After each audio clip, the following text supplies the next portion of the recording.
కరుణ కథ రెండవ భాగం. మొదటి భాగంలో కరుణ తల్లి గురించి తెలుసుకున్నాం. ఇక కరుణను వదిలేసి కరుణ తల్లి చనిపోతుంది. కరుణ వార్డెన్ చల్లని అమృత హస్తాలలో పెరుగుతూ ఉంటుంది. కథ కొనసాగిద్దాం. ఆడపిల్ల అరటి చెట్టు ఇట్టే పెరుగుతాయి అంటూ అలా అలా ఆడుతూ పాడుతూ అమ్మగారి మనసు నొప్పిస్తూ ఉప్పిస్తూ కరుణ హైస్కూల్ దాటేసింది. వయస్సుతో పాటు కరుణలో ఎంతో అందం వచ్చింది. సూటిగా ఉండే ముక్కు కొసన చిన్న పుట్టుమచ్చ, తీరైన కన్నులు తెలివితేటలేనే కాదు పట్టుదల పెంకితనం చూపిస్తున్నాయి. నల్లగా నాగుపాములా వేలాడే వాలు జడ, ఎంత అణచినా అణిగిపోని ముంగురులు కరుణను చూడగానే మళ్ళీ మళ్ళీ చూడాలనిపిస్తుంది.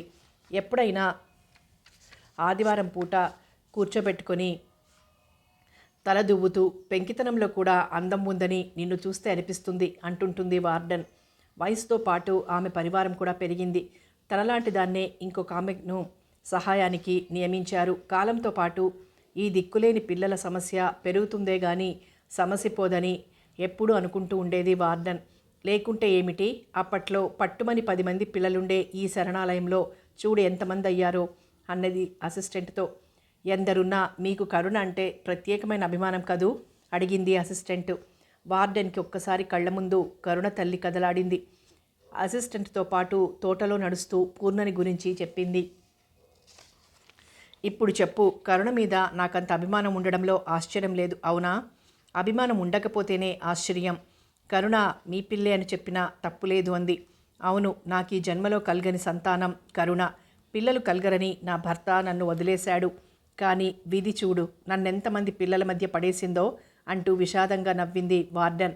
వెళ్ళమ్మా, నువ్వు వెళ్ళి పని చూసుకో, నాకు ఆఫీస్ రూమ్లో కొంచెం పనుంది అంటూ తిరిగి ఆఫీసు గదికేసి సాగారు వార్డెన్. ఆద్రాబాద్రాగా పరిగెడుతూ వార్డెన్ ముందొచ్చి నిలబడింది కరుణ. ఏ అలంకరణలు లేకపోయినా కడిగిన ముత్యంలా స్వచ్ఛంగా ఉంది. 16 ఏళ్ల పడుచులో ఉండవలసిన లావణ్యం స్ఫటికంలా మెరుస్తోంది. అమ్మా అంటూ వార్డెన్ ముందొచ్చి నిలబడింది.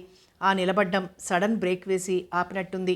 ఇంతట్లోనే సుబ్బారావు గారు చంకలో గొడుగుతో ఓ చేత్తో కొడుకు చేయి పట్టి లాగుతూ ఆఫీస్ గదిలోకి తుఫాన్లా వచ్చాడు. రండి రండి, ఏమిటి వాళ్ళ మీరొచ్చారు? వార్డెన్ కుర్చీ చూపిస్తూ అడిగింది. కూర్చోడానికి రాలేదమ్మా, ఈ సంగతి ఏదో తేల్చుకొని పోదామని వచ్చాను అంటూ కోపంగా కుర్చీలో కూలబడ్డాడు. కొడుకుట్టి బడుద్దాయి కాబోలు నడుం మీద చేయి పెట్టుకొని వార్డెన్ దగ్గర నిలబడి ఉన్న కరుణను చూసి తండ్రి కుర్చీ వెనక నక్కి నిలబడ్డాడు. వస్తున్న నవ్వు పెదవుల వెనక దాచేసుకుంటూ వార్డెన్ కుర్చీ మీద సుతారంగా వంగి విచిత్రం చూసినట్టు చూడసాగింది కరుణ. అసలు ఇక్కడ పిల్లలకి ఏం బుద్ధులు చెప్తున్నారండి? ఎవత్తో దిక్కులేనిది దండగా పిండం నా కొడుకు మీద చేయి చేసుకుంటుందా? ఎవత్తండి అది? ఇలా పిలిపించండి, దానంతు తేల్చి పారేస్తాను. నన్నేమనుకుంటోంది? చాలా కోపంగా మండిపడ్డాడు కాంట్రాక్టర్ గారు. ఏమిటి, మీ అబ్బాయిని ఇక్కడ వాళ్ళెవరో కొట్టారా?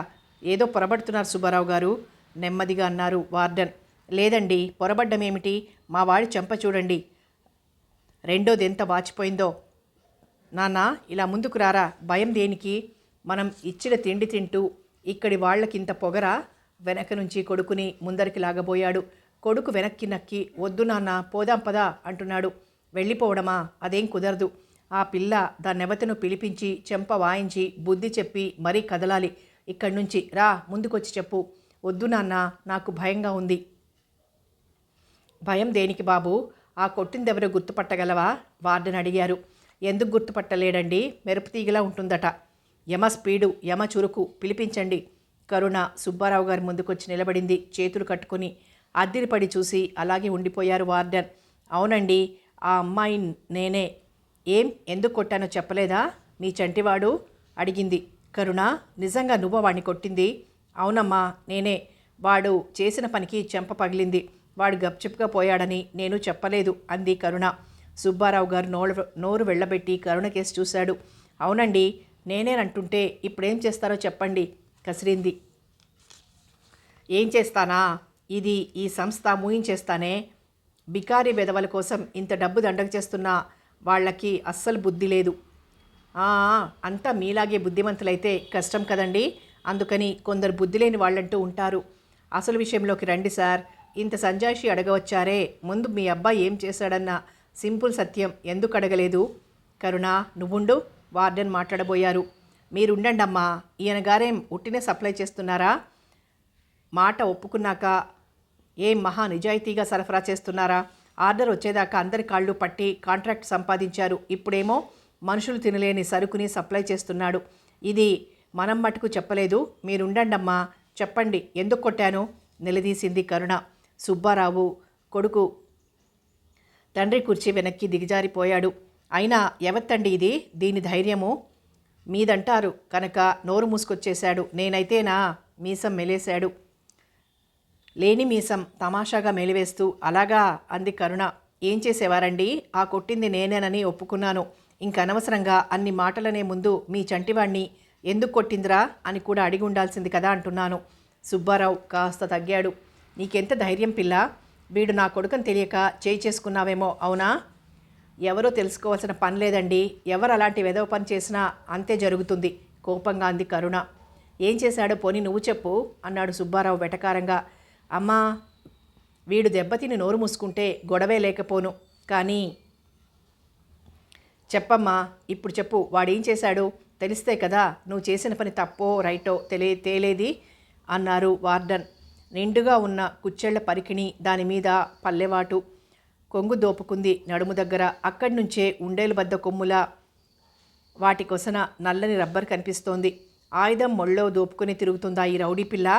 అంతా పరికించి హేళనగా అడిగాడు సుబ్బారావు గారు. అప్రయత్నంగా పైకొంగుతో ఉండేలు బద్దని కప్పేసింది కరుణ. నేను మిగిలిన వాళ్ళు తోటలో కాయలు కోస్తున్నామమ్మా. పొద్దుటే ఈ పెద్ద మనిషి ముద్దుల కొడుకు సరుకులు పట్టించుకొచ్చాడు. వెళ్తున్నవాడు సవ్యంగా పోతూ పోతూ నా కొంగు పట్టుకున్నాడు. అంతా గొల్లుమన్నారు. నేను వెనక్కి తిరిగి చెంప మీద ఒక్కటిచ్చాను. తలెత్తకుండా జరిగింది జరిగినట్టు చెప్పింది కరుణ. వార్డెన్ చెంపలు సిగ్గుతో జేవురించాయి. కరుణ, ఏమిటై సిగ్గు లేకుండా? కోప్పడ్డారు. కూర్చున్న సుబ్బారావు నెమ్మదిగా లేచాడు. కరుణ సుబ్బారావు గారిని చూసి నవ్వుతూ, దెబ్బతిన్నది వాడు, ఏడుస్తూ వాళ్ళ నాన్నకు ఫిర్యాదు చేసి పంచాయతీకి వచ్చింది వాడు, చేసిన వెధవ పని వాడిని, ఇక వాడికి లేని సిగ్గు నాకెందుకమ్మా? నేనొక్క తప్పు కూడా చెయ్యలేదే, పైగా నాకు జరిగిన అవమానానికి ప్రతీకారం చేసేశాను కదా అని గోల కూడా చేయకుండా ఊరుకున్నాను అంది కరుణ. కరుణ, ఆడపిల్లవి, ఇలాంటివి పబ్లిక్గా చెప్పడం, చెప్పిన వాళ్ళకే చిన్నతనం, నువ్వు ఊరుకో. వార్డెన్ కసిరి లేచారు. సార్, అయిందేదో అయిపోయింది, మీరేమనుకోకండి. ఇలాంటి పనులు చేయడం తప్పని మీ వాడికి చెప్పండి అన్నారు. ఏమిటి, నాకే నీతులు చెప్తున్నారా? ఈ దిక్కులేని పిల్లకేసి చూసేవాడెవడు? అయినా ఇదేం పెద్ద పతివ్రత? మొగరాయుడు నా కొడుక్కేం మహారాజు, కోరుకుంటే 1,000,000 మంది కొంగులు పట్టి లాగుతాడు. అదే మిస్టర్, అలా ఇష్టపడేవారి కొంగులు లాక్కోమనండి, లేకపోతే ఇలాగే గూబా గుయ్యమనగలదు అంది కరుణ. నీ పొగరేమిటో నేను చూస్తాను. ఎద్దుల్లా నీలాంటి పిల్లల్ని మేపడానికి కాదీ హాస్టల్. ఈరోజే పిటిషన్ పడేస్తాను. లేచి గొడుగందుకున్నాడు సుబ్బారావు. మీ పిటిషన్ బదులుగా మేము వేస్తాం సార్. మీరు సప్లై చేస్తున్న రాళ్ల బియ్యం, ముక్కిపోయిన పప్పుల గురించి కొడుక్కి బుద్ధి చెప్పలేడు, కానీ శరణాలయం మూయించేస్తాడట. సుబ్బారావు ఇంక నిలబడలేక కొడుకుని లాక్కుంటూ గబగబా ఆఫీస్ గదిలోంచి బయటకు నడిచాడు. వెళ్ళిపోతున్న సుబ్బారావు గారి కేసి నిస్సహాయంగా చూస్తూ కుర్చీలో కూలబడ్డారు వార్డన్. కరుణ ఆమె కేసి చూస్తూ నిలబడింది. కరుణ, నువ్వు ఇలా అన్నింటికీ తగాదాలు తెస్తే ఎలా చెప్పు? నువ్వు తెచ్చే తగువులు నన్నెంత ఇరుకున పెడుతున్నాయో చూస్తున్నావా కరుణ? అమ్మా, వాడలా నాతో చెప్పొచ్చు కదా. వాడికి తక్షణం బుద్ధి చెప్పకపోతే ఏం లాభమమ్మా?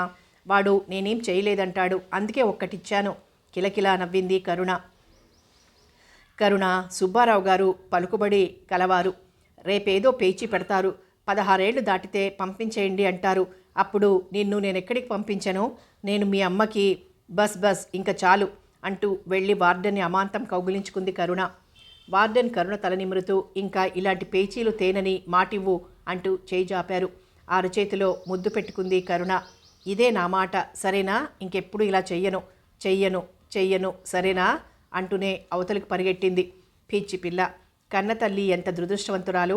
ఇంత తెలివి, అందం, చందం ఉన్న ఆడపిల్లని స్వంతంగా తన చేతుల మీద పెంచుకోలేకపోయింది అంటూ బల్ల మీద కాగితాలు సర్దుతూ ఆలోచనలో పడ్డారు.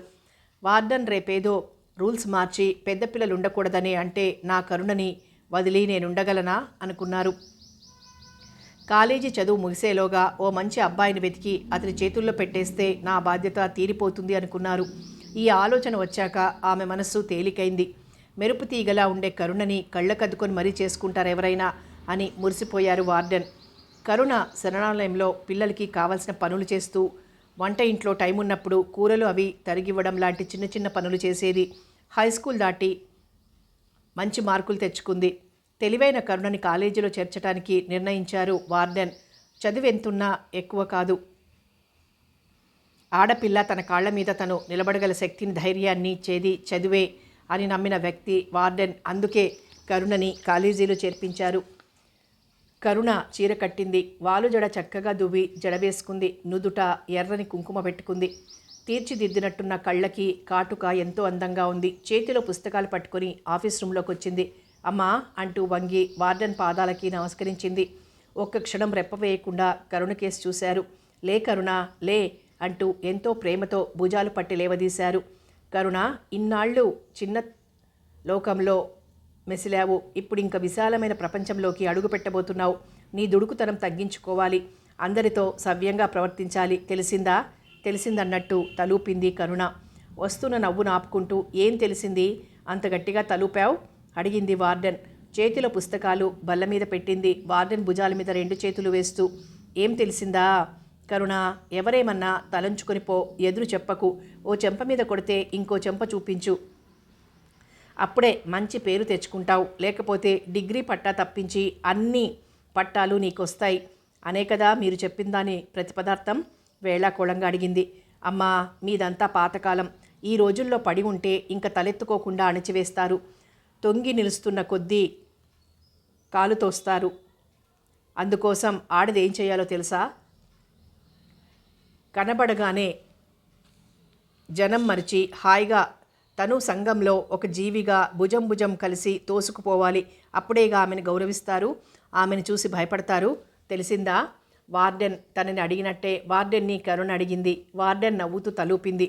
నవ్వుతూనే ఏం తెలిసింది అడిగింది. ఏం తెలిసిందా అంటూ కరుణ చెవి ఒక చేత్తో పట్టుకుంటూ కుర్చీలోంచి లేచింది వార్డెన్. కరుణ, జీవితంలో అన్నీ సవ్యంగా సాగిపోతే ఏ గొడవ లేదు. కానీ ఎదురు దెబ్బ తింటే గానీ వాస్తవిక పరిస్థితులు అస్సలు బోధపడవు. నీలాంటి కన్నపిల్లలకి ఈ సంఘంలో ఆడబ్రతుకు అంత మధురమైందే అయితే ఇంతమంది వంచితలుంటారా? ఇంతమంది దిక్కు మొక్కు లేని పిల్లలుంటారా? పిచ్చి, నువ్వు చిన్నదానివి. నీకింకా బాధ్యతలంటే ఏమిటో తెలియదు. అది మనిషిని ఎంత తలవంచేలా చేస్తాయో నీకు తెలియదు. అందుచేత ప్రస్తుతానికి చెప్పిన మాట విను అంటూ బయటికి తోశారు నవ్వుతూ. చెయ్యి ఊపుతూ గేటు దాటింది కరుణ. దీర్ఘంగా నిట్టూరుస్తూ కుర్చీ కేసు తిరిగారు వార్డెన్. కరుణకి ఫీజు డబ్బు అసిస్టెంట్ అడిగింది. నే కట్టాను. కరుణ తెలివైన పిల్ల, తప్పకుండా స్కాలర్షిప్ వస్తుందంటూ తన కుర్చీలో కూలబడ్డారు. అలాని స్వంత డబ్బు పెట్టడం ప్రారంభిస్తే ఎందరికని పెట్టగలరు? కరుణలా పెరిగిన పిల్ల ఈ శరణాలయంలో ఎందరున్నారమ్మా? నీ పిచ్చి గాని నెలల పాపగా నా చేతిలోకి వచ్చింది. అప్పటినుంచి చూస్తున్నాను. కరుణ తెలివితేటల్లోనే కాదు, పనిపాటల్లో కూడా చురుకు. ఇంతమంది పిల్లలు పెరిగారే ఇక్కడ. ఎంతమంది మన కరుణలా అడగకుండా పనిచేయడానికి దిగారు?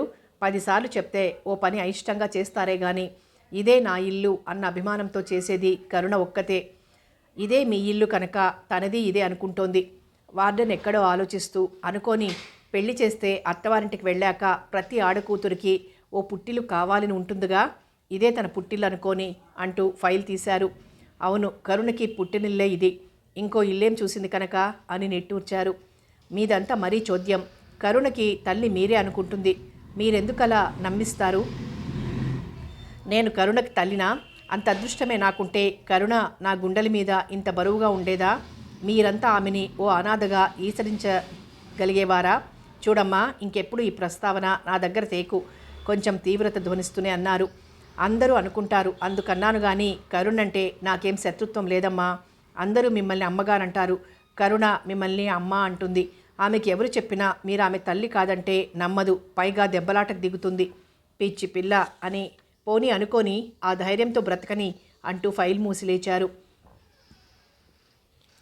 కాలేజీలో చేరిన 3 నెలల్లో కరుణ చాకులాంటి పిల్ల అని పేరు తెచ్చుకుంది.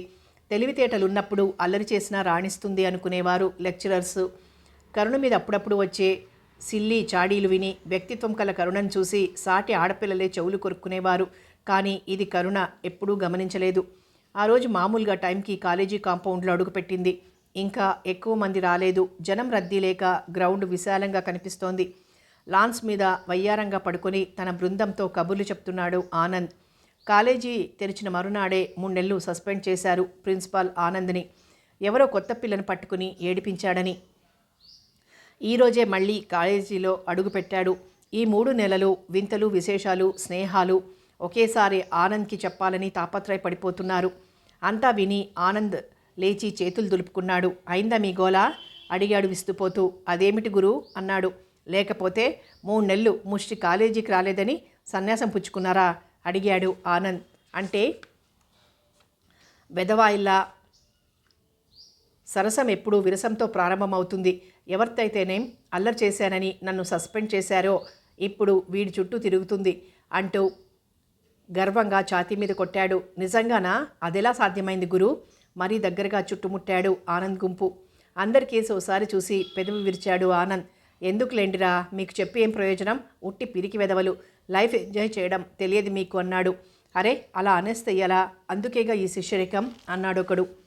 నిన్ను చూస్తుంటే చచ్చే జలసీగా ఉందిరా అంటూ బాధపడ్డాడు ఇంకొకడు. ఎందుకు జలసి? మొన్న సరళని సర్కస్కి తీసుకెళ్ళినందుక? నిన్న కుసుమని కాలేజీ కొట్టించి పిక్నిక్కి తీసుకెళ్ళినందుక? అటు మొన్న ఉమని. గురు చాలు ఇంకా చెప్పి మమ్మల్ని చంపకు అంటూ గోలగా అరిచారంతా. అది అలా బ్రతిమాలుకోండి అంటూ కాలర్ సర్దుకున్నాడు ఆనంద్. కరుణతో పాటు నడుస్తున్న ప్రకాష్, కరుణ ఓసారి నీ రికార్డు ఇస్తావా అడిగాడు. ఏం నువ్వు రాయలేదా అంటూనే తన రికార్డు అందించింది. పక్కనే ఉన్న మూర్తి కూడా కరుణ ప్లీజ్ అన్నాడు. ఏమిటి మళ్ళీ నోట్స్ రాసి పెట్టాలా? నోనో, నీ తెలుగు టెక్స్టు ఓసారి కావాలి. నీ పుస్తకం ఏమైంది? సిగరెట్ ప్యాకెట్ కోసం అమ్మాయి లేదు కదా అంటూ అందించింది. రేపిచ్చేస్తా కరుణ. ఆ యముడు పుస్తకం లేకుండా క్లాసుకు రానివ్వడంటూ వెళ్ళిపోయాడు. ఎవర్రా ఈ సాల్తీ? కరుణని దూరం నుంచి రెప్పవాల్చకుండా చూస్తూ అడిగాడు ఆనంద్. నువ్వు వెళ్ళాకొచ్చింది గురు. ఇలాంటి ఆడపిల్లని ఎప్పుడూ చూసి ఉండవు. ఏం కదా? కదే చాలా తలపొగురు. అందరితో మాట్లాడుతుంది కానీ ఎవ్వరినీ లెక్క చెయ్యదు. పైగా తెలివైంది. ఇంకా వేరే చెప్పాలా అన్నాడొకడు. సాలోచనగా చూస్తూ ఊరుకున్నాడు ఆనంద్. కరుణ నిప్పులాంటిది గురు, లాభం లేదు అన్నాడు. ఆనంద్ నవ్వుతూ లేచాడు. నడుం మీద చేతులు వేసి నిలబడి కరుణ నడక గమనిస్తున్నాడు. కరుణ వస్తుంటే చాలామంది హలో అని పలకరింపుగా చెయ్యి ఊపారు. కరుణ కొందరిని చూసి పలకరింపుగా నవ్వుతూ కొందరికి చెయ్యి ఊపుతూ ముందుకొస్తోంది. ఏమందం! కాలేజీ కాంపౌండ్లో ఒక్కసారి మెరుపు మెరిసినట్లుంది అనుకుని గట్టిగా ఈల వేశాడు ఆనంద్. కరుణ ఉలిక్కిపడి తలెత్తి చూసింది. ఆనంద్ చాలా గర్వంగా వంగాడు సలాం చేస్తున్నట్టు. కరుణ వారిని ఒకసారి నకసిక పర్యంతం చూసి పెదవుల మీదకి చిన్న నవ్వు తెచ్చుకుంది. ఇలా రా అన్నట్టు చెయ్యి ఊపింది. ఆనంద్ చాలా ఉత్సాహంగా ముందుకొస్తూ హలో అన్నాడు. కరుణ చెయ్యి సర్దుకొని చాచి చెంప మీద ఒక్కటిచ్చింది. ఆ దెబ్బకి ఎదురు చూడలేదేమో అదిరిపడ్డాడు ఆనంద్. ఇంకెప్పుడూ ఇలా చెయ్యకు, ఇలాంటి వాళ్ళంటే నాకు అసహ్యం అనేసి చకచకా నడుస్తూ లేడీస్ కామన్ రూమ్కేసి వెళ్ళిపోయింది. ఆనంద్ బృందం అతన్ని చుట్టుముట్టింది. చెప్పలేదా సారు? నిప్పు కరుణ నిప్పు చెంప తడుముకుంటూ చిన్నగా నవ్వుకున్నాడు ఆనంద్. వెధవాయిలు మీకేం తెలుసు? నరకం ఎప్పుడు ఇలా సరసం ఎప్పుడు ఇలా విరసంతోనే ప్రారంభమవుతుందోయ్ అంటూ కాలేజీ కేసి దారి తీశాడు. కాలేజీ గంట చప్పుడు కుర్రాళ్ల గోలలో కలిసిపోయింది. కామన్ రూమ్లో అడుగుపెట్టేసరికి అమ్మాయిలంతా కరుణని చుట్టుముట్టారు. కరుణ మా బాగా చేశావే వెధవ, వాడికంతే కావాలి. నిన్న నన్ను చూసి అలాగే ఈలవేశాడు అంది ఒక అమ్మాయి. ఆధునికంగా అలంకరించుకున్న అమ్మాయికేసి ఓసారి రెప్పవేయకుండా చూసింది కరుణ. అమ్మాయి పొట్ట మీద పుస్తకంతో చరుస్తూ ఈ వేషం చూసి వేసి ఉంటాడు, నువ్వెందుకు కొట్టలేదు అంది కరుణ. అమ్మాయిలంతా గొల్లున నవ్వారు. రేపటి నుంచి ఇంకా అల్లరి చేస్తాడేమోనని భయం వేసింది. నిన్నెవరూ ఏమనరు, ఇలా జరిగిందని తెలిస్తే నన్నే తిడుతుంది మా అమ్మ అంది ఒక అమ్మాయి. అంటే నన్ను అడిగేవారు లేరు కనుక కొట్టానంటావు అంతేనా వింతగా అడిగింది కరుణ. అవును కరుణ, నిన్నెవరేమంటారు, వాళ్ళకేం పట్టింది, అంచేత నన్నెంత అల్లరి పెట్టినా పర్వాలేదు అవునా ఇంకా ఆశ్చర్యంగా అడిగింది కరుణ. అవునే కరుణ, అమ్మలు నాన్నలు ఉంటే ఎంత న్యూసెన్సో నాకు అర్థం కాదు. వాళ్ళ కట్టడికి అంతూ పంతూ ఉండదు, అర్థం ఉండదు. ఏం జరిగినా ఆడపిల్లవి సిగ్గులేదు అనేస్తారు. అరిటాకు మీద ముళ్ళు, ముళ్ళు మీద అరిటాకు అంటూ ఒక సామెత పారేస్తారు. అక్కడికి ఆ సామెత సర్వం వివరించేసినట్టు. వాళ్ళుంటే బోర్ అనుకో. మనం తప్పు చేయకపోతే పడి ఉండడం అనవసరం, తప్పు చేస్తే ఒప్పుకోవడం అవసరం. అంతేగాని ఆడపిల్లలంటే ఇంతేనా? అంతేలే అంతే. ఎవడేం అల్లరి పెట్టినా తన మానాన తను తలుంచుకొని వెళ్ళిపోవాలి.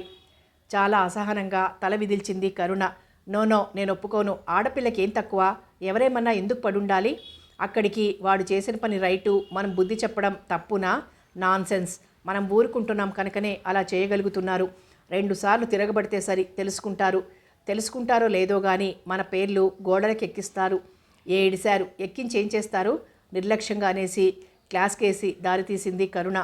మీలాంటి వాళ్ళు కాలేజీకి నలుగురైనా ఉండాలే అంటూ కరుణ వెనుక సాగారంతా.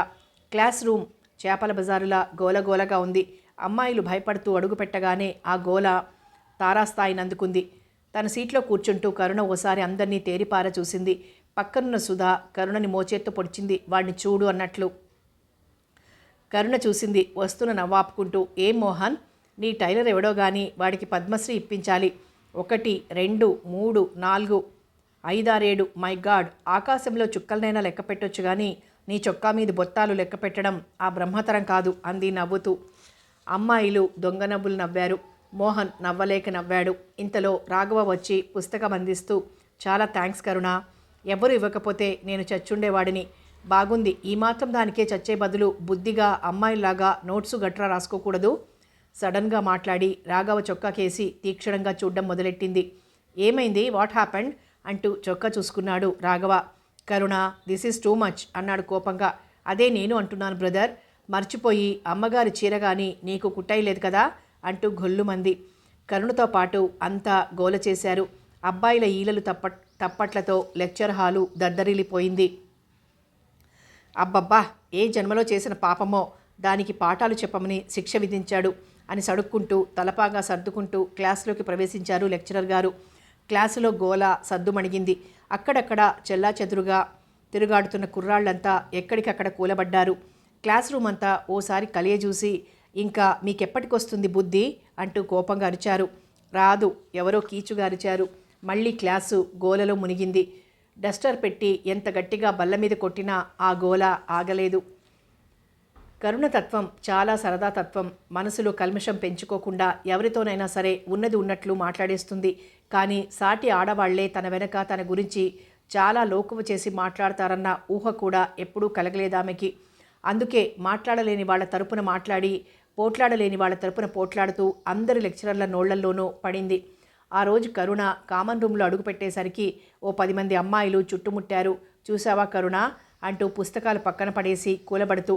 ఏమైందర్రా, దేనికి గోలా అంది నుదుట పట్టిన చెమట తుడుచుకుంటూ. నిజంగా నువ్వు చూడనే లేదా అంది ప్రభ. లేదే, అసలే ఆలస్యమైందని స్పీడ్గా వచ్చేశాను. ఏమైందో చెప్పకూడదా విసుగ్గా అడిగింది. గోడల మీద.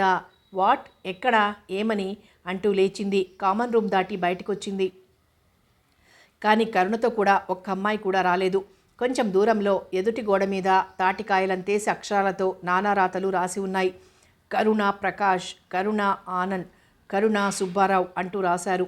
అంతేకాదు కాస్తంత కవిత్వం ఒలకబోస్తూ, స్వేచ్ఛా ప్రణయిని, ప్రేమ కావాలా, కరుణను అడగండి అంటూ ఏమేమో రాశారు. కరుణ చెక్కిళ్ళు సిగ్గుతో జేవురించాయి. బ్రూట్స్, ఎంత పొగరు, నేనిప్పుడే తేల్చాలి వీళ్ళ సంగతి అంటూ చకచక ప్రిన్సిపాల్ గారి రూమ్కే సాగింది. ప్రిన్సిపాల్ గారు చూస్తున్న కాగితంలోంచి తలెత్తకుండానే కమిన్ అన్నారు. కరుణ బల్ల దగ్గరగా నిలబడ్డాక గానీ తలెత్తి చూడలేదు వచ్చిందెవరా అని. కరుణను చూడగానే ఆయన ముఖం చాలా గంభీరంగా తయారైంది. కరుణ కుర్చీ బ్యాక్ మీద చేతులాంచి సార్ అనబోయింది. ప్రిన్సిపాల్ కంఠం కోపంతో వణికింది. నువ్వేం చెప్పరక్కర్లేదు, ఉదయం వస్తూ నేను చూశాను. నేనే నీకోసం కబురంపాలనుకున్నాను. సిడౌన్ కసిరారు. కరుణ కుర్చీలో కూర్చుండిపోయింది తక్షణం. చెప్పు, ఎందుకొచ్చావు? కుర్చీలో చేరబడుతూ అడిగారు. సార్, ఆ పని ఎవరు చేశారో నాకు తెలుసు సార్. ఆనంద్ అనే స్టూడెంట్. వాడు నన్నే కాదు సార్, ఆడపిల్లనందరినీ అల్లరి పెడుతున్నాడు. మరి నీ ఒక్క పేరే ఎందుకు రాశాడు? కరుణ ఏం సమాధానం చెప్పలేకపోయింది ఆ ప్రశ్నకి. వాడి తప్పేముంది? నువ్వు ప్రకాష్తో మాట్లాడతావా? కరుణ తలూపుతూ, నా నోట్స్ ఎప్పుడూ తీసుకుంటాడు సార్, పాపం కొంచెం స్లో. అలాగే రామ్మూర్తితో, స్వామితో, సుబ్బారావుతో. అవునా? ఎందుకలా అడుగుతున్నారో అర్థం కాక తలూపింది కరుణ. తలూపుతూనే, వాళ్ళు నా క్లాస్మేట్స్, మాట్లాడితే తప్పేముంది అడిగింది చేత్తో వారిస్తూ. వినవమ్మా, ముందు విను. నువ్వేమో అరమరికలు లేకుండా అందరితో మాట్లాడతావు. సరే, నీ తోటి అమ్మాయిలు నీ స్నేహితురాళ్ళు మాట్లాడుతున్నారా? లేదు. అవునా? కారణం ఏమిటని ఎప్పుడైనా ఊహించావా? ఆగారు ప్రిన్సిపాల్ గారు. లేదని తలూపింది కరుణ. చూసావా, నాకు ఈ సంగతి తెలియదు, వాళ్ళకు తెలుసు, అందుకే నీ పేరు గోడెక్కింది. చూడు కరుణ, ఆడపిల్ల ఎప్పుడు తన పరిధి తెలుసుకుని మసలాలి. ఇదే ప్రతిక్షణం తల్లిదండ్రులు పోరుతూ ఉంటారు. వారి ప్రవర్తన మీద ఓ కన్ను వేసి ఉంచుతారు. కానీ నీ పరిస్థితి వేరు. నిన్ను చెక్ చేసేవాళ్ళం ఇక్కడ నేను, అక్కడ మీ వార్డెన్, అంతే. అవునా? సార్, అంత మాత్రం చేత అంటూ కుర్చీలోంచి లేచింది కరుణ. ఆమె మాటని అక్కడే కట్ చేశారు ప్రిన్సిపాల్ గారు. విను, ఆడపిల్ల తనకు తానై పలకరిస్తే లోకువ. నిన్ను తోటి పిల్లలు ఎలా చూస్తున్నారో ఓసారి కనిపెట్టి చూడు. నేనెప్పుడు హద్దు మీరి ప్రవర్తించను. కానీ వాడేమిటి అంతా చదువుకునేందుకు వచ్చిన వాళ్ళం అనుకుంటాను. నేను ఆడదాన్నైనంత మాత్రాన ఆ బ్రూట్. ఇంక కోపంతో మాట రాలేదు కరుణకి. అదే నీతో వచ్చిన చిక్కు. ఈ ఆడమగ తేడాలీనాడు వచ్చినవి కాదు, అలా తరతరాలుగా వచ్చినవి. సాంప్రదాయంగా మారిపోయిన నమ్మకాలివి. వాటిని నువ్వెంత సులభంగా తోసేయగలవా? నువ్వే కాదు, నీ జాతి అంతా ఏకమైన తోసేయలేనివి. అందుకే నీ మొండితనం నీకు చెడ్డ పేరు తెస్తుందే గాని నీకు గౌరవం సమకూర్చదు. ఈ సంగతి నువ్వెంత త్వరగా వీలైతే అంత త్వరగా తెలుసుకోవడం నీకే మంచిది. యు మే గో నౌ అంటూ లేచి నిలబడ్డారు ప్రిన్సిపాల్ గారు. క్షమించండి సార్, మీకు చెప్పగలిగినంత పెద్దదాన్ని కాదు, కానీ ఇలా మీ పెద్దలంతా చేరి ఆడదాని నడుం విరక్కొట్టేస్తున్నారు అనేసి గది దాటి బయటకు వచ్చింది కరుణ. వరండా పొడుగున గుంపులుగా అక్కడక్కడ కుర్రాళ్ళు నిలబడి కబుర్లాడుతున్నారు. కరుణను చూసి ముసిముసి నవ్వులు నవ్వుతూ విందు భోజనం అయినట్టుంది అనుకుంటున్నారు. సిగ్గుతో కరుణ ముఖం ఎర్రబడిపోయింది. ఒంటి నిండా కొంగు కప్పుకొని లేడీస్ రూమ్ కేసి పరిగెత్తింది. లేడీస్ రూమ్లో అమ్మాయిలంతా ఓ బల్ల చుట్టూ చేరి ఒకటే గోలగా చెప్పుకుంటున్నారు. వారి వెనకగా నిలబడి కుతూహలంగా వింది కరుణ. లేకపోతే వాళ్ల మానాన వాళ్ళు పోతుంటే వచ్చి పలకరిస్తుంది. ప్రతివాడు బ్రదర్ అంటూ వ్యంగ్యంగా సాగదీస్తూ బ్రదర్ అంది ఒక అమ్మాయి. అంతా గోలగా నవ్వారు. మొన్న రామ్మూర్తి ఏమన్నాడో తెలుసా? ఏమన్నాడేమిటి అడిగింది వెనక నుంచి కరుణ. అదేనే, అయ్యబాబోయ్, కరుణ వస్తోంది, కనిపిస్తే వదలదంటూ పారిపోయాడు. వెకిలిగా నవ్వింది. అంతా గోలగా నవ్వుతూ ప్రశ్నించిందెవరా అని ఒకరి ముఖం ఒకరు చూసుకున్నారు. వెనక నిలబడి ఉన్న కరుణను చూసి అలాగే నిలబడిపోయారు. ఎందుకింత భయం? మీ అసలు ముఖాలు బయటపడ్డాయనా? అబ్బే, అదేం లేదు కరుణ, నువ్వు సరిగ్గా వినలేదేమో. అసలేమైందంటే, ఇంకా చాలే, మీరంతా ఎవరి కళ్ళ పడకుండా దొంగచాటుగా కథలు సాగిస్తారు. నేను పబ్లిక్గా మాట్లాడతాను. అంచేత మీరు చేసేది రైటు, నేను చేసేది తప్పు. ఏం ప్రపంచంరా బాబు, చచా అనేసి కూర్చోకుండా గది బయటికి వెళ్ళిపోయింది కరుణ. పోనీలేవే, కోపం వస్తే రాని, దాన్ని మీ స్నేహం చేస్తే పోనీ, అలాగే అంచనా వేసి లోకువ కడతారు. రండి క్లాస్కి పోదాం అంటూ ఒక అమ్మాయి దారి తీసింది. అవును, రామ్మూర్తితో నువ్వెందుకు మాట్లాడుతున్నావు? కుతూహలం పట్టలేక ఒక అమ్మాయి అడిగింది. నేను అతన్ని ప్రేమిస్తున్నాను అంటూ అష్టవంకర్లు తిరిగిపోతూ బయటకు పరిగెత్తింది ఆ అమ్మాయి. ఇంకా క్లాసులో కూర్చోకుండా తిన్నగా శరణాలయానికి వెళ్ళిపోయింది కరుణ. రాత్రి పడుకుందన్న మాటే గాని నిద్ర రాలేదు. ఆఫీస్ పనులలో ఉన్న వార్డెన్ కరుణ ఎందుకు పెందరాడే వచ్చేసిందని అడగలేదు. కానీ సాయంత్రం కాలేజీ ప్యూన్ తెచ్చిన ఉత్తరం చూశాక ఆమె మనస్సు పరిపరి విధాలా పోయింది. 7 గంటల వేళ పిల్లల భోజనాలు అవి అయ్యేదాకా ఆగి కరుణ దగ్గర కూర్చొని మాట్లాడాలని అనుకున్నారు. కరుణ పక్క మీద పడుకుందన్న మాటే గాని ఆమె మనస్సు పరిపరి విధాలా ఆలోచిస్తోంది. కూడా చదువుకుంటున్న వాళ్లతో మాట్లాడితే తప్పు, ఆడపిల్ల గట్టిగా నవ్వితే తప్పు, ఏడిస్తే తప్పు, ఎవరో వెధవ అవమానిస్తే అమ్మాయిదే తప్పు, వాడికి బుద్ధి చెప్పడం ఆ అమ్మాయిదే తప్పు. చచా, ఎలా ఈ గోల అర్థమవుతుంది? ఆల్ రైట్, రేపటి నుంచి ఎవ్వరితో మాట్లాడను, చూస్తాను అనుకుంది. ఒత్తిగిలి పడుకుంది. వార్డెనమ్మ కరుణ గదిలోకి వస్తూనే లైటు వేస్తూ నిద్రపోతున్నావా అడిగారు. లేదమ్మా, ఇప్పుడే పడుకుందామని అంది కరుణ. కరుణ కావిడ ఎందుకొచ్చిందో తెలుసు. వార్డెనమ్మ మంచున కూర్చుంటూ మీ ప్రిన్సిపాల్ గారు ఉత్తరం పంపాడు. అవునా, చెప్పు అంది తల వంచుకొని. తన మునివేళ్లు చాలా తీక్షణంగా పరీక్షించుకోవడం ప్రారంభించింది కరుణ. ఎన్నిసార్లు నీకు చెప్పాను, చిన్నతనం నుంచి నువ్వంతే కరుణ. లోకానికి నిజానిజాలతో పనిలేదు. నీ బాహ్య ప్రవర్తనే నీ మీద నిర్ణయాలు చేయిస్తుంది. ఆడపిల్ల స్వేచ్ఛగా తిరిగితే పెడర్తాలు తీస్తుంది లోకం. నువ్వు ఈ లోకంలో సుఖంగా బ్రతకాలంటే నీ సమానత్వం సంగతి మర్చిపోవాలి. నీ హద్దులు నువ్వు గుర్తుంచుకోవాలి. అదొక్కటే మంచి పేరు తెచ్చుకునేందుకు ఆడపిల్లకి దారి అన్నారు. అమ్మా, నేనేం చేశానని నన్నంతా ఇలా హెచ్చరిస్తున్నారు? నాకు అర్థం కావడం లేదు. మగాడేం చేసినా చెల్లిపోతుందా ఈ సంఘంలో? ఆ విధవ దారి కాసి ఈల వేస్తే తప్పు కాదు, నేను లెంపకాయ కొట్టడం తప్పా? ఏం న్యాయం? ఎక్కడుందమ్మా న్యాయం? మగాడికే ఏ నీతి నియమాలు అక్కర్లేదా? వాడెలా ప్రవర్తించినా అడిగేవాళ్ళు హెచ్చరించేవాళ్ళు ఉండరా అంటూ వార్డెన్ మీద విరుచుకుపడింది. కరుణ ఆవేశానికి చిరునవ్వు నవ్వారు వార్డెన్. నీకు ఓ ఎదురు దెబ్బ తగిలేదాకా అర్థం కాదు. అప్పుడింక ఏడ్చి లాభముండదు. నీకు చదువో పెళ్ళో ఏదో ఒకటి, ఏది ముందైతే అది. తరువాత నీ బ్రతుకు నువ్వు బ్రతకవలసిందే. భవిష్యత్తుకు నాంది పలికేలా మలుచుకోవాలి వర్తమానం, అంతేగాని ఇలా కాదు విసుగ్గా చెప్పి వెళ్ళారామె. కరుణ అలాగే మంచం మీద కూర్చుండిపోయింది. రాస్కెల్ ఆనంద్, ఎంత గొడవ తెచ్చిపెట్టావురా? నీకు ఎప్పటికైనా బుద్ధి చెప్పకపోతే నా పేరు కరుణ కాదు, డామిట్. నీ అంతు తేలుస్తాను. కోపంగా ముఖం మీద దుప్పటి కప్పేసుకుని పడుకుంది కరుణ. అప్పటికి ఓ పట్టాన కరుణకి నిద్ర రానేలేదు. ఆ రోజు నుంచి కరుణ కాలేజీలో అందరితో మాట్లాడడం తగ్గించింది. ముభావంగా ఉండడం కష్టపడి నేర్చుకుంది. కరుణ మాట్లాడకపోతే క్లాస్ అంతా చిన్నబోయింది. గోలలేక ఏమైంది క్లాస్కి అంటూ లెక్చరర్ గారు సైతం చాలా ఆశ్చర్యపోయారు. కామన్ రూమ్లో అమ్మాయిలు ఏం జరిగిందో తెలియక గుంజుకుంటున్నారు. కరుణకి ఏమైందబ్బా అలా మూగబోయింది అంటే, అయ్యో తెలియదా? అందరి దగ్గర నుంచి అందుకుంది ఎడాపెడా అంటూ రాగం తీసిందో అమ్మాయి.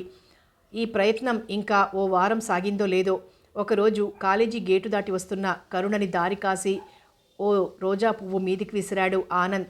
విసరడంతో ఊరుకోక, మరీ అంత కోపమైతే ఎలా కరుణా స్వీట్ అంటూ పలకరించాడు.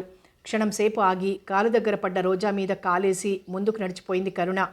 ఇది చూసి తన స్నేహితుడికి జరిగిన అవమానానికి ఆనంద్ స్నేహ బృందమంతా అమాంతం కృంగిపోయింది. వాళ్ల ఓదార్పులకి ఒళ్ళు మండింది. ఉండండిరా వెదవుగోల మీరును, ఎంత అవమానించిందో చూశారా? కనీసం అలా తొక్కకుండా పోకూడదు. ఓ పాఠం చెప్తాలే గురు అన్నాడొకడు. ఈ మాత్రం దానికి సాయం కావాలా? నీ మొహం సాయంత్రం చూడు అంటూ కాలర్ సర్దుకున్నాడు ఆనంద్. ఆ రోజు సాయంత్రం కాలేజీలోంచి కాస్త లేటుగా బయలుదేరింది కరుణ. చేత్తో పుస్తకాలు పట్టుకుని చకచకా నడుస్తోంది. ఆమె దారికి అడ్డంగా కాలు పెట్టాడు ఆనంద్. నడవడం ఆపి తలెత్తి చూసింది. ఆనంద్ నవ్వుతూ కన్ను గీటాడు. మంచి మనిషికైతే ఒక్క మాట చాలు, నీలాంటి పశువులకి ఎన్నిసార్లు చెప్పినా పరగడుపే. తప్పించుకుని పేవ్మెంట్ మీదికి దిగిపోయింది కరుణ. అటు వంగి కరుణ చెంప నిమరబోయాడు ఆనంద్. రాస్కెల్, ఎంత ధైర్యం నీకు? ఎత్తి కొట్టబోయేసరికి దూరంగా వస్తున్న మనుషుల్ని చూసి గబగబా సాగిపోయాడు ఆనంద్. వెనక్కి తిరిగి నవ్వి మళ్ళీ కలుస్తానంటూ చెయ్యి ఊపాడు. పేవ్మెంట్ మీదకి వంగి ఓ రాయి తీసి, రాస్కెల్ నా గురి తప్పదు చూడు అంటూ ఆనంద్ కేసి విసిరింది. ఆనంద్ గబాల్న రోడ్డు క్రాస్ చేశాడు. స్పీడ్గా వస్తున్న కారు ముందర అద్దానికి తగిలినట్టుంది రాయి. అద్దం చితికిన చప్పుడు, కారు సడన్ బ్రేక్ పడిన చప్పుడు కలిసిపోయాయి. ఎంత స్పీడ్గా ముందుకు సాగిందో అంత స్పీడ్గాను రివర్స్లో వచ్చి కరుణ ముందు ఉందా car. Sorry, very very sorry sir, కారుకి తగలాలని కొట్టలేదు. ఆ విధవ నన్ను అల్లురు పెట్టాడు బుద్ధి చెప్పాలని. అందుకు రాయేసి కొట్టడానికి నా కారే దొరికిందేటి మీకు? అయినా రోడ్డు మీద నిలబడి ఇలా రాళ్లు విసరటం ఏమిటి?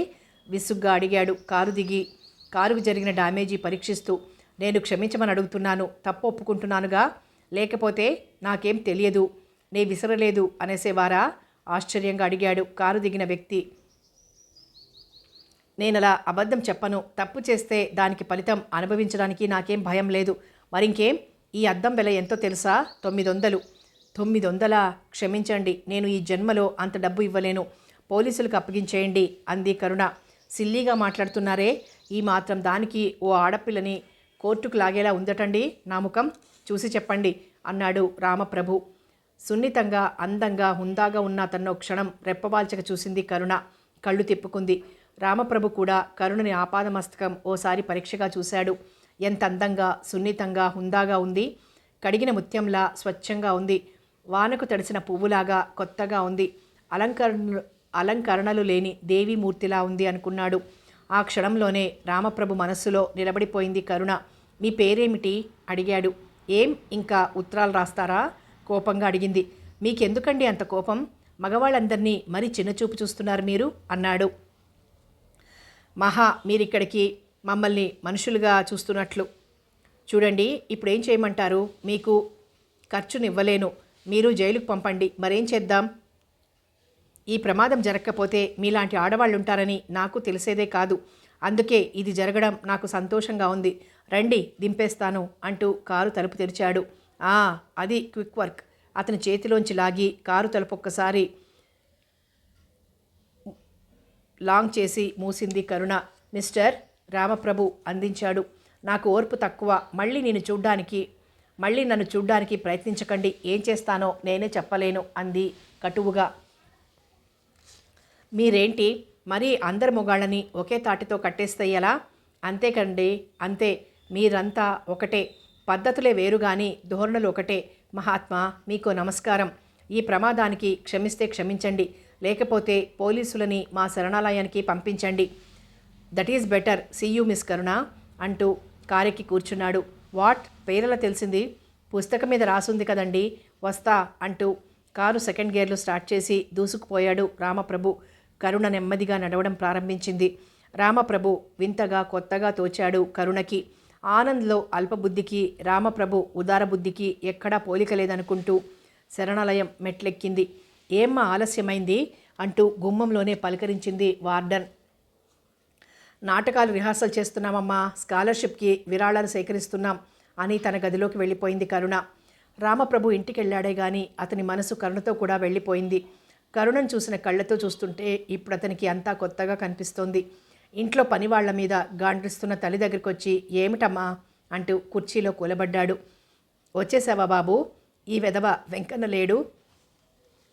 ఇప్పుడే చెప్తున్నానుగా, నువ్వే కారు తోలుకెళ్ళావని. పెట్రోల్ పోసావా లేదా అంటూ అనుమానిస్తున్నాడు. మీరంతా ఉండి ఏం ప్రయోజనం? తిండి దండగాని ఇప్పుడే తిడుతున్నాను. అమ్మ బాబోయ్, అద్దం పగలగొట్టుకొచ్చారు బాబుగారు అంటూ గుండెలు బాదుకుంటూ వచ్చాడు నర్సింగులు. పోరా వెధవా, చిన్న పగులు ఆ కారు షెడ్లో పెట్టేసి చిన్న కారు తీ అని నవ్వేశాడు. ఏమైంది బాబు? ఏదైనా ప్రమాదంగాని జరగలేదు కదా ఆత్రంగా అడిగాడు వెంకన్న. శకున పక్షి, అన్నీ ఇలాంటి అనుమానాలే. ఏమైంది రాము? అద్దం ఎందుకు పగిలింది? ఓ అమ్మాయి రాయేసి కొట్టిందమ్మా. అమ్మాయా? ఆశ్చర్యంగా అడిగారు సుభద్రాదేవి. అవునన్నట్లు తలూపాడు రామప్రభు. అయ్యో రామ, కాలం ఎలా మారిపోతుందిరా. అణిగిమణిగి ఆకుచాటున పిందెలా ఉండవలసిన అమ్మాయిలు రోడ్డెక్కి రాళ్లు రువ్వుతున్నారా హవ్వా అంటూ నోరు నొక్కుకున్నారు సుభద్రాదేవి గారు. అబ్బే, అదేం కాదమ్మా, ఎవడో వెధవ అల్లరి పెట్టాట. రాయి విసిరితే నా కారు అడ్డొచ్చి దానికి తగిలిందా దెబ్బ. తనకి తెలియకుండానే కరుణని డిఫెండ్ చేయడం ప్రారంభించాడు రామప్రభు. అయితే అలా రోడ్లంట పడి తిరిగే వాళ్ళని అల్లరి చేయక ఏం చేస్తారా? ఇది మరీ బాగుందమ్మా. రోడ్డు మీద నడవకుండా కాలేజీలకి ఎలా వెళ్తారు అమ్మాయిలు? నవ్వేస్తూ మేడ మీద తన గదిగేసి వెళ్ళిపోయాడు రామప్రభు. చూసావా బాబు, మనసు ఎంత మెత్తనో, నా తండ్రి దేవుడు అంటూ పొంగిపోయింది సుభద్రాదేవి. ప్రభుబాబు పెళ్లి కాని ముందు అంతేనండి అంటూ వెకిలిగా నవ్వాడు నర్సింగులు. నా రాము అలా కాదురా నర్సింగులు, వాడు రాముడే. నా మాట దాటడు. నా మనస్సు నొప్పి కలిగించే ఏ పని చేయడరా వాడు. వాడికి ఆ బుద్ధి రాదు. నర్సింగులు దీనికేం జవాబు చెప్పలేదు. నవ్వుకుంటూ బయటికి వెళ్ళి బీడి తీసి అంటిస్తూ, అంతే, ఇలానే ఓళ్లే, తీరా కోడలొస్తే దాన్ని రంపానెట్టి సంపుతారు. ఆడదేంటి, ఇంకో ఆడదాన్ని ఆదరించేదేంటి అనుకున్నాడు. రామప్రభు బయటికి వెళ్ళే ప్రయత్నంలో లేడు. తీరిగ్గా తల కింద చేతులు పెట్టుకుని పడుకున్నాడు. మళ్ళీ ఎలాగైనా కరుణను చూడాలని ఆత్రపడుతోంది అతని మనస్సు. అలాంటి అమ్మాయి జీవిత భాగస్వామిగా దొరికితే అంతకంటే వేరే అదృష్టం అక్కర్లేదు అనుకున్నాడు. ఏం బాబు, ఇంకా అలాగే ఉన్నావేం? తనలో తను నవ్వుకుంటూ ఆనందంగా ఉన్న రాముకి ఆమె ప్రశ్న వినబడలేదు. వెంకన్నను చూస్తున్నాడే కానీ అతని చూపుల్లో వెంకన్న లేడు. ఏమిటి బాబు అలా చూస్తున్నారు అడిగాడు వెంకన్న దగ్గరగా వస్తూ. ఉలిక్కిపడ్డాడు రాము. ఏమిట్రా, ఏమడిగావు? అదే, ఇక్కడున్నారా అని ముసిముసి నవ్వులు నవ్వాడు వెంకన్న. ఏరా వెంకన్న, నువ్వెన్నాళ్ళ నుంచి ఉన్నావు ఇక్కడ? అదేం ప్రశ్న బాబు, నాకు జ్ఞాపకం లేదు. మిమ్మల్ని గుర్రం ఆడించాను, స్కూల్కి తీసుకెళ్ళాను, చూసావా? అందుకే ఎలాగో ఉన్నానని కనిపెట్టేశావు. కానీ అమ్మ చూడు. ఏమైంది బాబు, వీడికి చెప్పకూడదా? రామప్రభు మూకాభినయంలో తను అమ్మాయిని చూశానని, ఆమె ఇళ్ళలోనే తాళి కడతానని చూపెట్టాడు. బాబు, ఎంత బంగారం లాంటి మాట ఎన్నాళ్ళకి విన్నానో. ఆ బంగారు తల్లిని ఈ వెంకన్నగాడి కళ్ళ ముందు పడేయండి మరి అన్నాడు ఆత్రంగా.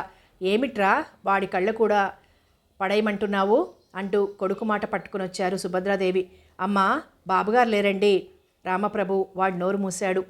రాము, ఏమిటా పనివాళ్ళని నెత్తికెక్కించుకోవడం? వెంకన్న కేసి తిరిగి అడిగాడు. అమ్మగారు, బాబుగారికి పెళ్లి కావాలంట హడావిడిగా చెప్పేసి అక్కడి నుంచి పారిపోయాడు వెంకన్న. అంటే వెంకన్నకు చెప్పేశావుగా, పిల్లని వాడే చూస్తాడా? కోపంగా కొడుకుని అడిగారు సుభద్రాదేవి. కొడుకు సమాధానం చెప్పకపోయేసరికి కోపం దిగమింగుకొని అతని పక్కనే కూర్చుంటూ, చూడు రామో, మనం కో అంటే కోటి సంబంధాలు వస్తాయి, ఏం లాభం? మన హోదా అంతస్తుకి తగిన కోడలు రావాలి. మన వంశ గౌరవాన్ని రెండింతలు చేసే పిల్ల దొరకాలే కానీ దొరికితే 2 రోజుల్లో చేసేస్తాను నీ పెళ్ళి. భుజం తట్టారు. నీకా శ్రమ తప్పిస్తానమ్మా. లేచి మెట్లకేసి సాగాడు. అంటే కొడుకు వెంటబడుతూ నిలదీశారు. నేను అమ్మాయిని నిశ్చయించుకున్నాను అంటూ కోటు అందుకున్నాడు రామప్రభు. నే చూడకుండానా? వింతపడ్డారు సుభద్రాదేవి గారు. అదెలా సంభవం? నాకు నచ్చిన కోడలు కావాలి అనుకున్నారు. కానీ ఆ సంగతి చెప్పేలోగానే రాము మెట్లు దిగేశాడు. కరుణ కాలేజీకి బయలుదేరింది. మెట్లు దిగకుండానే పోస్ట్ మ్యాన్ ఓ 3 ఉత్తరాలు ఒకేసారి ఇచ్చాడు. చదువైపోయిందేమిటి తల్లి? అప్లికేషన్లా?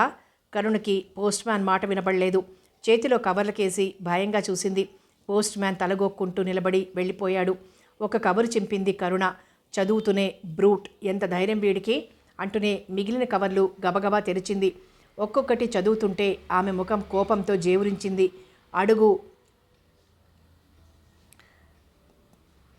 అడుగు పడలేదు. పెదవి పంటితో నొక్కి పెట్టింది.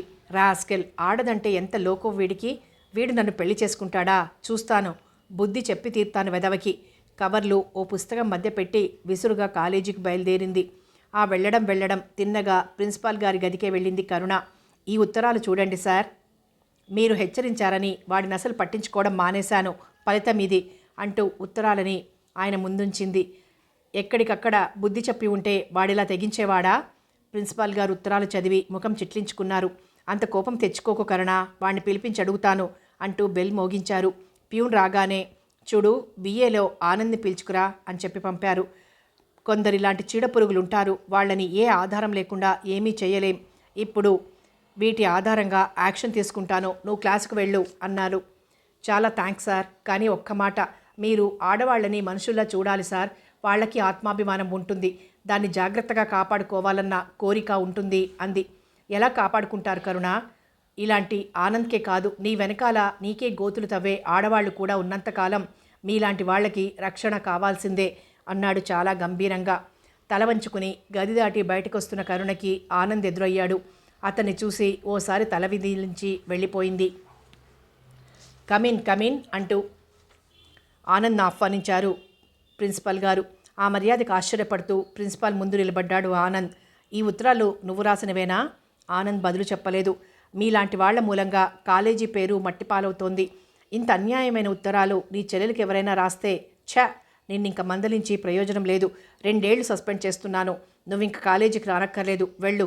ఈరోజే యూనివర్సిటీకి రాసేస్తున్నాను. You may go now. Sir, Anand ఏదో చెప్పబోయాడు. మాట్లాడడానికి ఇంకేం లేదు. నీ పుస్తకాలు తెస్తే తీసుకెళ్ళిపోవచ్చు. నువ్వు ఏ సంస్థకైనా మచ్చే. ఆనంద్కి ఏం చెయ్యాలో తెలియదు. కాసేపు అక్కడే నిలబడ్డా ప్రిన్సిపాల్ తలెత్తి చూడలేదు. మెల్లిగా గది దాటి బయటకొచ్చాడు. వస్తూనే లేని ఉత్సాహం తెచ్చుకొని కాలర్ సర్దుకున్నాడు. స్నేహితులంతా చుట్టుముట్టారు. ఏమైంది అంటూ. ఈ కాలేజీకి మనకి రుణం తీరిపోయింది అన్నాడు.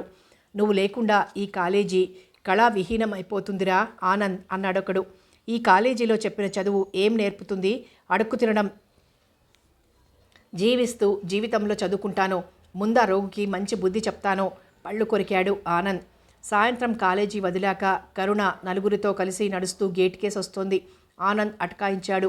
కాలేజీలోంచి పంపించేస్తే చాలనుకున్నావా చిట్టి తల్లి అంటూ పలకరించాడు. కరుణ ఆగింది. మిగిలిన వాళ్ళు రావే పోదామంటున్నా వినిపించుకోలేదు. నీ పొగరు చూస్తుంటే పీక నులిమి చంపాలనిపిస్తుంది. నా ఆత్మవిశ్వాసం గాల్లో కలిసి నీ చేత మన్ను కనిపించకపోతే ఈ ఆనంద్ కాడు, తెలుసుకో కరుణ. కరుణ వ్యంగ్యంగా తర్వాత అంది. ఆనంద్ మీదికొచ్చాడు. కరుణ, మనిద్దరం ఒకలాంటి వాళ్ళం. మన దారులు కలియక తప్పదు. కరుణ ఓ అడుగు వెనక్కి వేసింది. ఏదీ కాదు ఆనంద్ గారు, బోర్లా పడ్డా మీసాలకి మన్నంటుకోలేదా? అన్నట్టు మీలాంటి మొనగాడే నా దారి కడ్డులే అంది. షటప్. నీ జీవితంలో మర్చిపోలేని గుణపాఠం నేర్పి తీరుతాను. Goodbye. ప్రస్తుతానికి విసురుగా వెళ్ళిపోయాడు. పీడ వదిలింది అనుకున్న కరుణ పెదవుల మీద అప్రయత్నంగా చిరునవ్వు వెలిగింది. 3వ భాగంలో మళ్ళీ కలుసుకుందాం.